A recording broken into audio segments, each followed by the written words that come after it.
ஆகாஷவாணி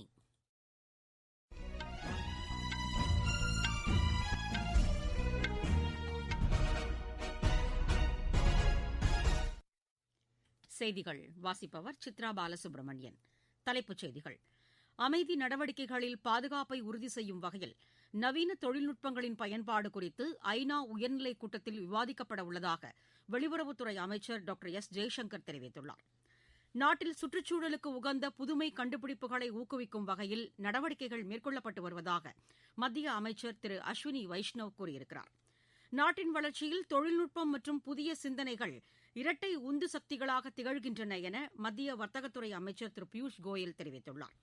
அனைத்து சமூகத்தினரும் முன்னேற வேண்டும் என்ற தொலைநோக்கு பார்வையுடன் பிரதமர் செயல்பட்டு வருவதாக மத்திய தகவல் ஒலிபரப்புத்துறை இணை அமைச்சர் திரு எல் முருகன் கூறியுள்ளார்.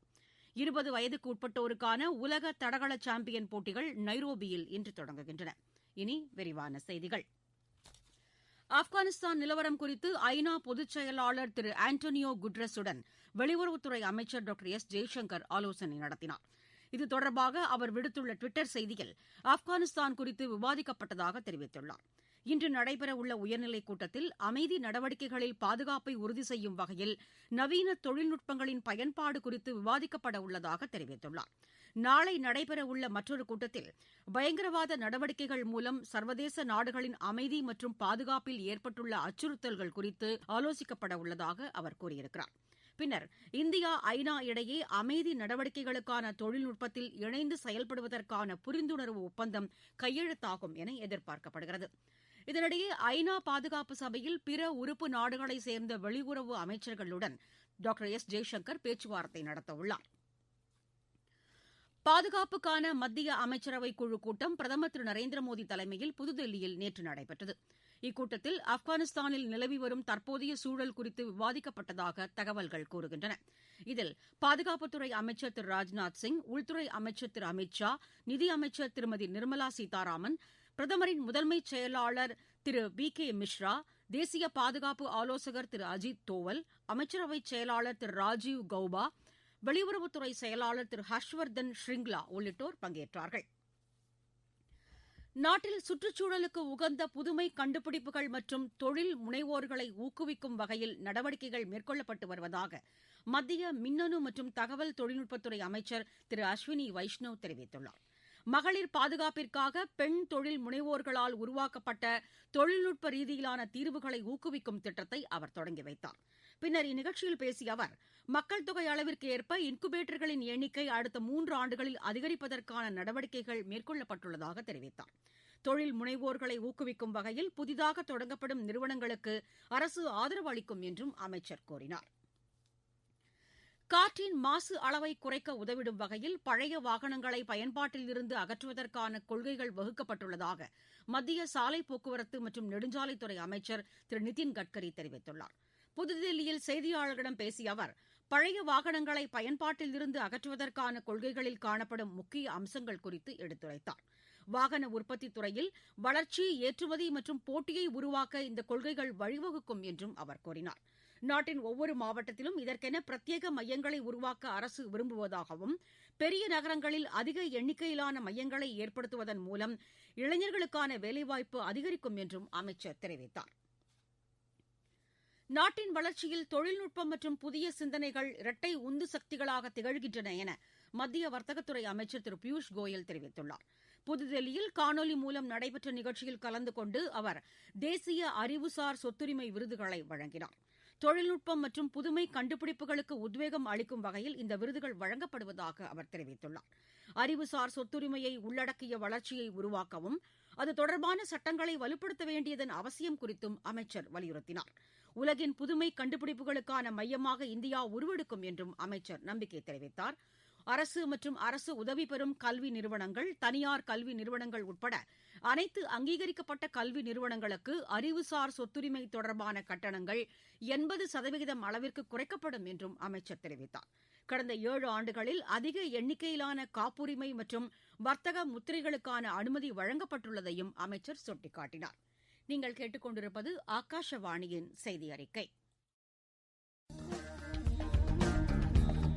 நேயர்களே, நாட்டின் 75வது சுதந்திர தினத்தையொட்டி சென்னை அகில இந்திய வானொலியின் மாநில செய்திப் பிரிவும் இந்தியன் வங்கியும் இணைந்து விடுதலை பெருவிழா சிறப்பு வினாடி வினா நிகழ்ச்சியை நடத்துகிறது.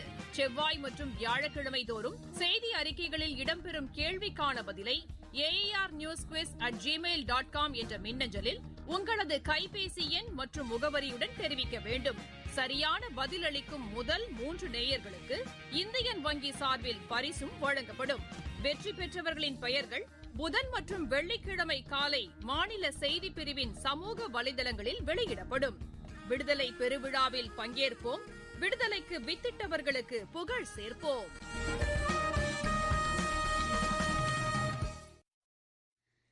அனைத்து சமூகத்தினரும் முன்னேற வேண்டும் என்ற தொலைநோக்கு பார்வையுடன் பிரதமர் திரு நரேந்திர மோடி செயல்பட்டு வருவதாக மத்திய தகவல் ஒலிபரப்புத்துறை இணை அமைச்சர் திரு எல் முருகன் தெரிவித்துள்ளார். மக்கள் ஆசி யாத்திரை மேற்கொண்டு வரும் அவர் சேலம் மாவட்டம் சங்ககிரி, நாமக்கல் மாவட்டம் திருச்செங்கோடு ஆகிய இடங்களில் நேற்று அளிக்கப்பட்ட வரவேற்பு நிகழ்ச்சியில் பேசுகையில் இதனை தெரிவித்தார். சேலம் உள்ளிட்ட மாவட்டங்களில் பாதுகாப்பு தளவாட தொழிற்சாலைகள் அதிகமாக அமைய உள்ளதால் ஏராளமான இளைஞர்களுக்கு வேலைவாய்ப்பு கிடைக்கும் என்றும் தமிழகத்தின் வளர்ச்சிக்கு மத்திய அரசு தொடர்ந்து உதவி செய்யும் என்றும் அவர் கூறினார். நாட்டில் உள்ள ஒவ்வொரு குடிமகனுக்கும் அரசின் சுகாதார திட்டப் பயன்கள் கிடைக்கப்பெறுவதை உறுதி செய்யும் வகையில் நடவடிக்கைகள் மேற்கொள்ளப்பட்டு வருவதாக சுகாதாரம் மற்றும் குடும்ப நலத்துறை இணை அமைச்சர் திருமதி பாரதி பவார் தெரிவித்துள்ளார். மகாராஷ்டிர மாநிலம் நாசிக்கில் நடைபெற்ற மக்கள் ஆசி யாத்திரை தொடர்பான பொதுக்கூட்டத்திற்கு பின் செய்தியாளர்களிடம் பேசிய அவர், கோவிட்-19க்கு எதிரான நடவடிக்கைகளில் மாநில அரசுகளுக்கு மத்திய அரசு அனைத்து உதவிகளையும் வழங்கும் என குறிப்பிட்டார். கோவிட்-19க்கான 3வது அலையை கட்டுப்படுத்தும் வகையில் 23,000 கோடி ரூபாய் நிதி ஒதுக்கீடு செய்யப்பட்டுள்ளதை அவர் சுட்டிக்காட்டினார். நாடு முழுவதும் இதுவரை 55 கோடி பேருக்கு தடுப்பு மருந்து செலுத்தப்பட்டுள்ளதாகவும் அமைச்சர் கூறினார். தடுப்பு மருந்து செலுத்தும் நடவடிக்கைகளை துரிதப்படுத்தும் வகையில் வெளிநாடுகளில் இருந்து அதனை இறக்குமதி செய்வது உட்பட பல்வேறு நடவடிக்கைகள் மேற்கொள்ளப்பட்டு வருவதாகவும் தொற்று பரவுவதை தடுக்கும் வகையில் உரிய வழிகாட்டு நெறிமுறைகளை பின்பற்ற வேண்டும் என்றும் அமைச்சர் கேட்டுக் கொண்டார்.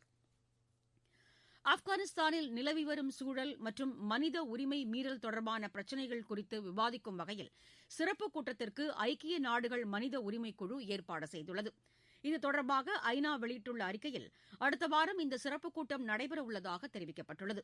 இக்கூட்டத்தில் மேற்கொள்ளப்படும் தீர்மானங்களுக்கு 47 உறுப்பு நாடுகளின் 1/3 பகுதி உறுப்பு நாடுகள் ஆதரவு அளிக்க வேண்டும் என்பது குறிப்பிடத்தக்கது. இதனிடையே ஆப்கானிஸ்தானில் நிலவி வரும் தற்போதைய சூழல் காரணமாக இந்திய தூதரக அதிகாரிகள் மற்றும் பணியாளர்கள் நேற்று புதுதில்லி வந்தடைந்தனர். இந்தியா, பஹ்ரைன் நாடுகளின் கடற்படை அதிகாரிகள் பங்கேற்ற 2 நாள் மாநாட்டில் கடல்சார் பாதுகாப்பு மற்றும் ஒத்துழைப்புக்கான செயல் திட்டங்கள் குறித்து விவாதிக்கப்பட்டது. இதனையடுத்து வளைகுடா கடற்பகுதியில் கடல்சார் பாதுகாப்பை வலுப்படுத்தும் வகையில் இரு நாட்டு கடற்படையினர் இணைந்து மேற்கொள்ளும் பயிற்சி இன்று தொடங்கி வரும் சனிக்கிழமை வரை நடைபெறுகிறது. இதற்கென INS கொச்சி கடற்படை கப்பல் மனாமா சென்றடைந்துள்ளது. உலக இளையோர் வில்வித்தை சாம்பியன் போட்டியில் வெற்றி பெற்ற இந்திய அணியினருக்கு மத்திய விளையாட்டுத்துறை அமைச்சர் திரு அனுராக் தாக்கூர் பாராட்டு தெரிவித்துள்ளார். புதுதில்லியில் நேற்று நடைபெற்ற கலந்துரையாடல் நிகழ்ச்சியில் பேசிய அவர், பிரதமர் திரு நரேந்திர மோடியின் கேலோ இந்தியா போன்ற விளையாட்டு மேம்பாட்டு திட்டங்களால் கிராமப்புற அளவில் இருந்து திறமை வாய்ந்த புதிய விளையாட்டு வீரர் மற்றும் வீராங்கனைகள் கண்டறியப்பட்டு அவர்களுக்கு பயிற்சி அளிக்கப்பட்டு வருவதாக கூறினார். போலந்தில் நடைபெற்ற உலக இளையோர் வில்வித்தை போட்டியில் இந்தியா 8 தங்கம், 2 வெள்ளி உள்ளிட்ட 15 பதக்கங்களை வென்றது குறிப்பிடத்தக்கது. விளையாட்டுச் செய்தி. 20 வயதுக்குட்பட்டோருக்கான உலக தடகள சாம்பியன் போட்டிகள் கென்யா தலைநகர் நைரோபியில் இன்று தொடங்குகின்றன. இம்மாதம் 22ஆம் தேதி வரை நடைபெறவுள்ள இப்போட்டியில் இந்தியாவின் சார்பில் 27 விளையாட்டு வீரர்கள் பங்கேற்கிறார்கள். மீண்டும் தலைப்புச் செய்திகள். அமைதி நடவடிக்கைகளில் பாதுகாப்பை உறுதி செய்யும் வகையில் நவீன தொழில்நுட்பங்களின் பயன்பாடு குறித்து ஐநா உயர்நிலைக் கூட்டத்தில் விவாதிக்கப்பட உள்ளதாக வெளியுறவுத்துறை அமைச்சர் டாக்டர் எஸ். ஜெய்சங்கர் தெரிவித்துள்ளார். நாட்டின் சுற்றுச்சூழலுக்கு உகந்த புதுமை கண்டுபிடிப்புகளை ஊக்குவிக்கும் வகையில் நடவடிக்கைகள் மேற்கொள்ளப்பட்டு வருவதாக மத்திய அமைச்சர் திரு அஸ்வினி வைஷ்ணவ் கூறியிருக்கிறார்.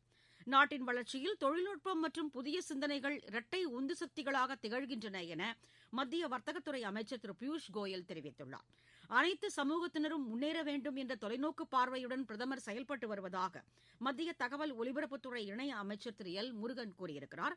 20 வயதுக்குட்பட்டோருக்கான உலக தடகள சாம்பியன் போட்டிகள் நைரோபியில் இன்று தொடங்குகின்றன. இத்துடன் இந்த செய்தி அறிக்கை நிறைவடைகிறது. எமது செய்திகளை உடனுக்குடன் AIR_News_Chennai என்ற ட்விட்டர் பக்கத்திலும், செய்தி தொகுப்புகளை all India radio news Chennai என்ற யூடியூப் சேனலிலும் அறிந்து கொள்ளலாம்.